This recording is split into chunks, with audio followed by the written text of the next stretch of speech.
Culture Campus and I'm at Purple PR with FiN. How are you all? Very well, thank you. Good. Good. So I want to ask, have you recovered from the whole Rihanna experience yet? Because that's pretty big, isn't it? Are you still a bit, ooh? It definitely took quite a few days to scrub all the paint off. Yeah. Because it was still there at least 4 days later. You were kind of finding bits here and there. It's a good conversation starter because people can go, what's that about? And you can go, well, it was when I was with Rihanna.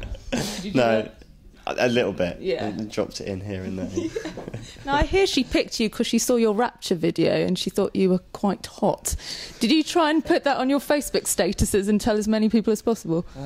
We kept it a bit quiet in the beginning until show day, actually, because, you know, we didn't want to shout about it too much, but in case it didn't come off. But yeah, straight away, as soon as we knew we were on it and it was going to happen, we kind of put it out in the ether. We had a really good response, actually, from all our fans and that. It was really positive, so it's good. It's a big deal, isn't it? Yeah. Let's face it. A little bit, yeah. So how did you feel when you had to actually meet her? Were you cool? Were you relaxed? Or were you a bit geeky? It was actually quite hard to meet her. She was obviously very busy with rehearsals and doing all those steps and things. And when we met her, like, finally, she was really nice and like chatted to us for quite a while. And we played it cool. We were her band, and it was really good. She took a vinyl, didn't she? We gave her a vinyl. Yeah. And she was very grateful. And for me, what was more exciting was hearing that you played with Incubus, because at school they were like one of my favourite bands, and I hear they were your favourite bands as well. So how did you react when you got the news about that?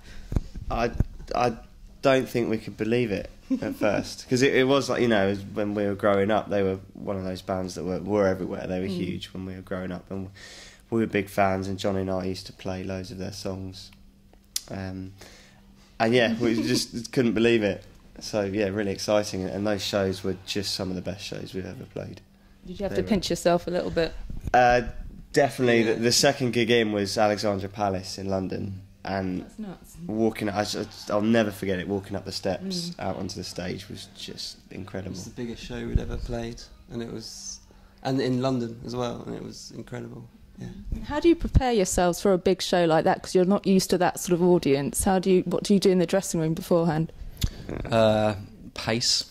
Yeah. Nervously. Up and down the hallway. Yeah. Warm up, I guess. Talk about it. High five each other. Beat your chest. This is it, guys. Yeah. You know, kind of a sort of rocky moment, I guess. Yeah. But I don't know. Like, the whole thing was a blur, really. From when you walk on to you walk off, I kind of just went into this sort of mode. And then when I came off stage, I went, oh, that just happened, you know. So, in a daze. Yeah, but you start getting used to it. After Ali Pali, it was like, it started getting more and more relaxed, and we started letting go a bit and trying different things, and you know, and it became more fun instead of terrifying. Yeah. So yeah, and we were all on in-ears as well, so we had to get used to that instead of just using like a normal wedge system. You know, you walk up to the drum kit and it stays the same volume.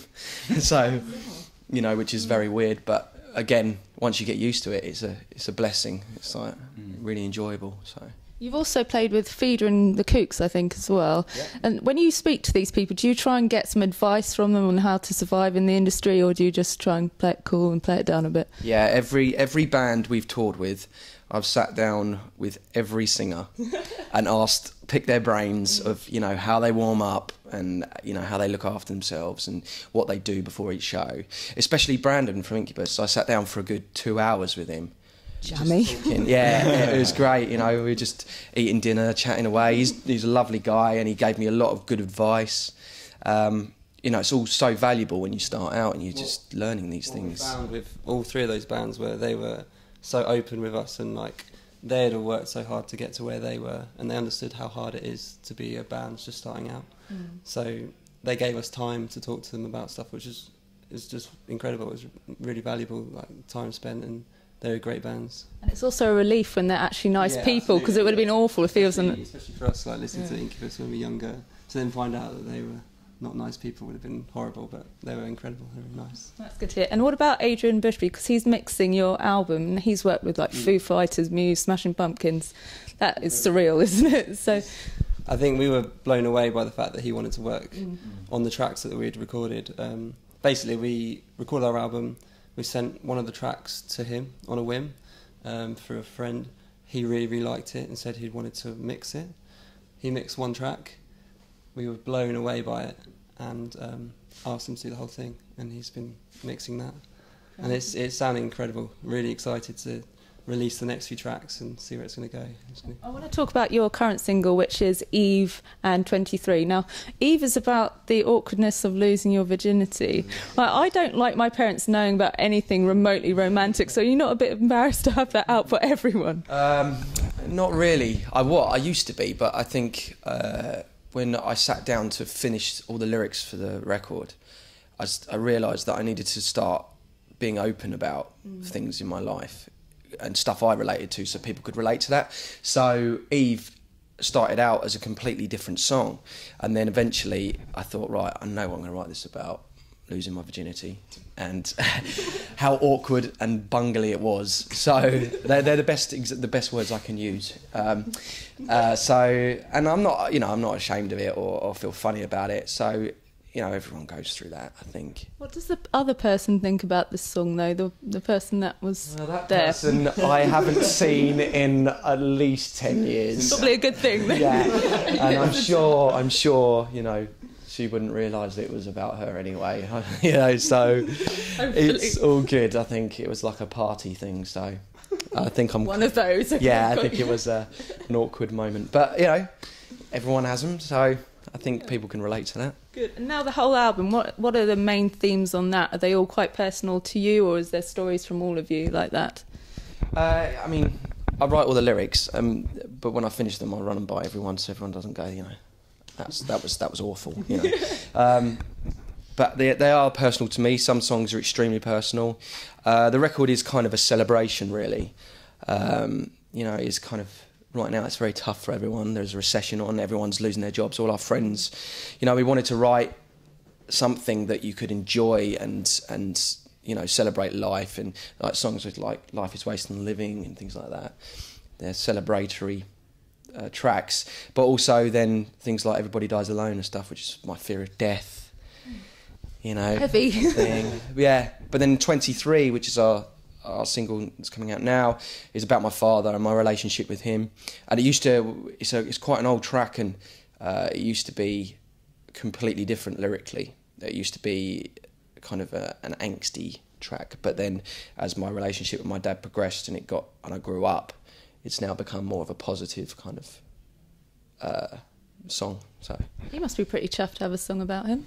Yeah, my mum called me up the other day and said, "Where's my song?" Oh, and I said, I was like, "Well, Mum, me and you have always got on. It's been fine, There's never been any angst there." So make it a positive thing. Yeah, it's like, you're all good, Mum. You don't need one. So I'm not sure how long I'll get away with that for. My father said it best. Some people never change. If I knew then what I know now, I'd probably feel the same. I am my father's son. You mean the world to me. I know I owe you everything.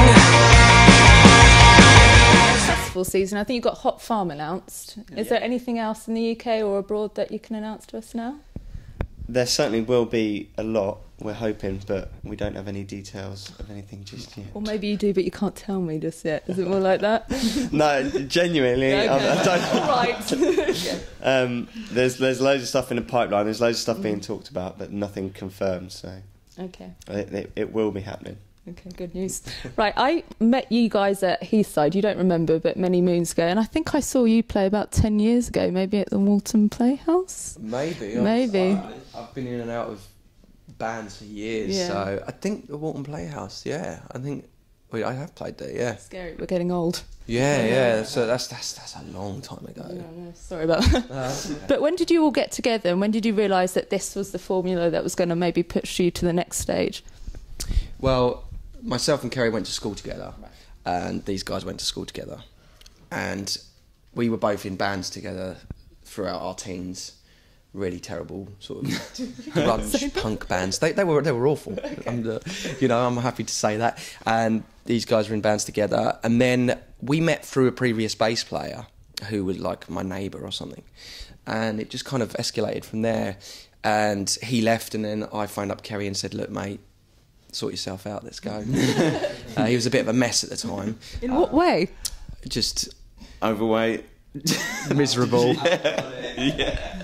Drink. Drugs, all sorts. Yeah. And then we kind of clean. I basically saved his life. Yeah. Massive claim. Put him through rehab, and then you know we just got together through that, and then we became serious about 2.5 years ago, 3 years ago, and we knew what we wanted to do, so we just went for it.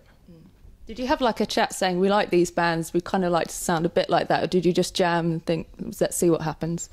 I think we just more or less did our thing. We've always been a band, like locally, we've never fitted in anywhere. We've never followed a scene, we've never latched onto one person and gone, we want to do that. We've just all brought our own influences, which are very diverse between the four of us, into the rehearsal room and just kind of see what comes out. And I think we've all learnt over the years that to work together and you know, as long as everyone likes it, it doesn't matter what it sounds like, if it's here, if it's there. It's you know, does everyone get on with it really? Are there any comparisons that you've had from the press that you're like, I don't think we sound like that, or I hope we don't sound like that? What was your favourite, Kerry? Future grunge. Was that the one you meant? Yeah, Yeah, that's the best term we've been given. Future grunge. I don't know. We are, well, I mean, we're all influenced by grunge, and you know, if that's the word, I don't really like using the word grunge, but Nirvana and Smashing Pumpkins and Pearl Jam and bands like that. But I wouldn't say we're a grunge band. I mean, What phrase would you coin then if you had to come up with one that summed you up? All tricky one. I'd say we're the heaviest indie band around. Ooh. That would probably describe us the best, I think. Okay. Do you agree? Yeah. Yeah, it's a fair one. Yeah. Yeah, Yeah, I guess so. Yeah. Good work. Now, in terms of the other stuff that comes with being in a band, like doing the videos, photo shoots, interviews, how do you guys cope with that? Is it still a bit weird to do that, or are you kind of enjoying it? The video side of thing, we've done so many now. Boring. We're a bit sick of it, probably. You know, we set out when we laid the album out. We were like, right, we want to do a video for every song, because we think we've got a collection of 12 great songs. We want to treat them all equally. There's not A sides and B sides. We're like putting them all out as A sides, basically. So we're like, right, video for every song. And then we got to about video 6, and it just started to drag a little bit. And you know, we're still going now, still trying to get the last 2 or 3 more to shoot, I think.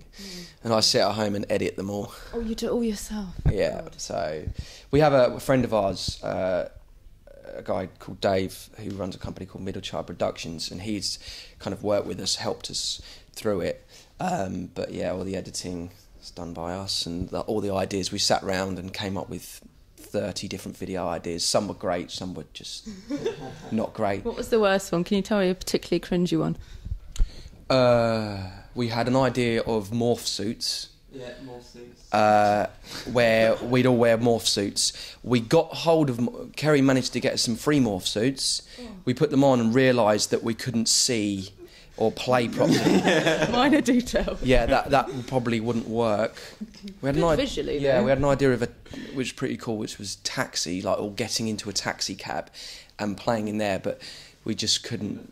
Yeah, We'll get hold of a taxi to drive us around. everything we've done so far, you know, the record label's ours. It's all everything's self-funded. Everything's done by ourselves, so it's completely DIY.